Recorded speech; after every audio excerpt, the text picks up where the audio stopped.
this is just going to allow me to make connections with people.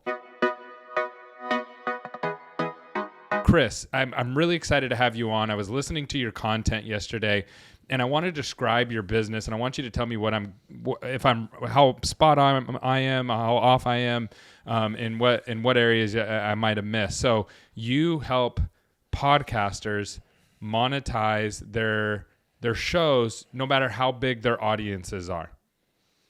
Exactly. This kind of started for me 7 years ago in 2015. Before podcasting was mainstream, I was able to launch a show and get sponsored on like my third week. Like it happened like that.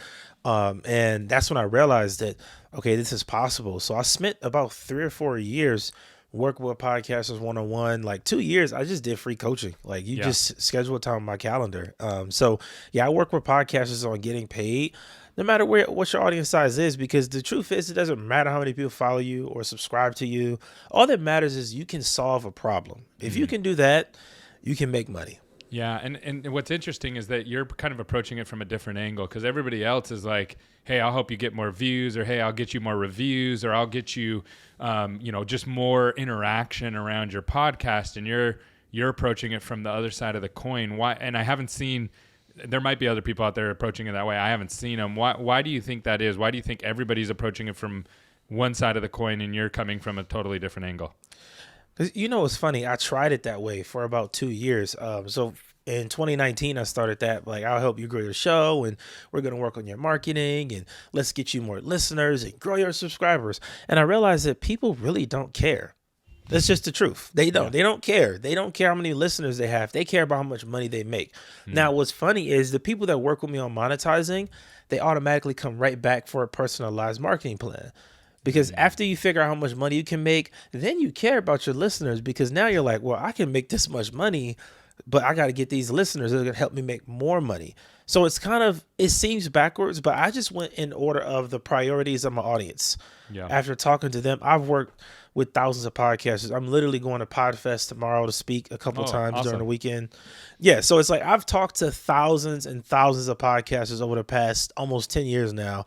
So I learned that people care more about the money, and then they care about the other stuff. Yeah. So what's your topic that you're hitting on at the festival? So I'll be talking about the business of podcasting. So how companies can use podcasts to generate leads and sell their products, because that's one of the main ways to monetize. I created something called the podcast monetization pyramid, which is basically different tiers of podcasters. And the businesses are at the top simply because when you sell a product or provide a service, if you can get 10 people to listen and one of them buys in that week and your product is $1,000, you made $1,000. Yeah. Whereas the people who don't have a product or service yet that are kind of at the bottom in the beginning stages, they have to be an affiliate where they work with companies, they sell other people's stuff and they get a percentage. So most of our listeners here are going to be marketing agencies, and I really look at you as a top of funnel marketing tool, right? And I've heard you talk about this as like, podcasting is just another tool in your belt, right? It's just another pillar in your strategy, just like sending emails is another tool, right? And so podcasting, I feel like for me, this might be the wrong mindset, so I'd love your feedback on this. So when I started my podcast, it was a different podcast. It wasn't the one we're on right now. It's called Dental Marketing Theory. And what I do is I bring on industry experts in the dental industry, because we do dental marketing, and we talk to them about what they do and how they do it. And really how I looked at it at first, I was just like, this is just going to allow me to make connections with people. And that I didn't know what I was doing. I had no idea. I've never done a podcast before. I was like, I try to listen to other shows, but I was listening to the wrong people and building after the wrong kind of people. So it didn't like get a ton of views. It did pretty well in the dental space, right? Because it's so niche, and the people would share it. So those people I'd bring them on, they'd share it. So now I'm in front of their audience. I now have that connection with them, and it worked really well for that. And so it was really high a funnel. Like that's how I looked at it. It's like at the very, very tippy top of the funnel, and then it's building credibility and trust, because it's like, oh, this guy has a podcast. It takes a lot of work to build a podcast, right? Usually scammers are not that patient, right? And not willing to put that much work in. So it really builds a lot of authority. So what did I do right there? What did I do wrong? Or what would you say, hey, maybe think about tackling it a little bit differently?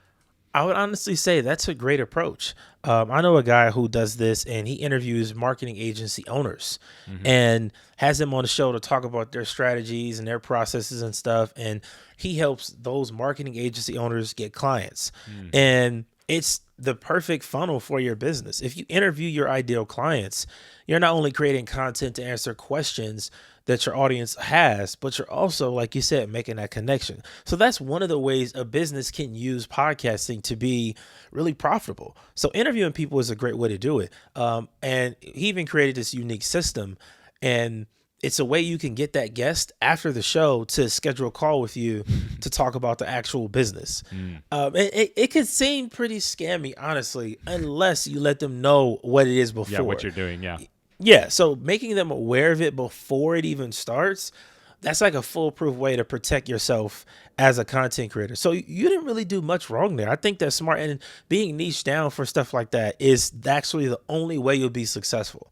When people try this strategy with coaching or with just business owners, it's not going to work because that's not specific enough. You got Yeah, to be too broad. dialed in. Yeah. Yeah, it has to be nailed down for it to really work. I actually think there are a ton of markets that should really apply this, and man, it could be extremely profitable right now.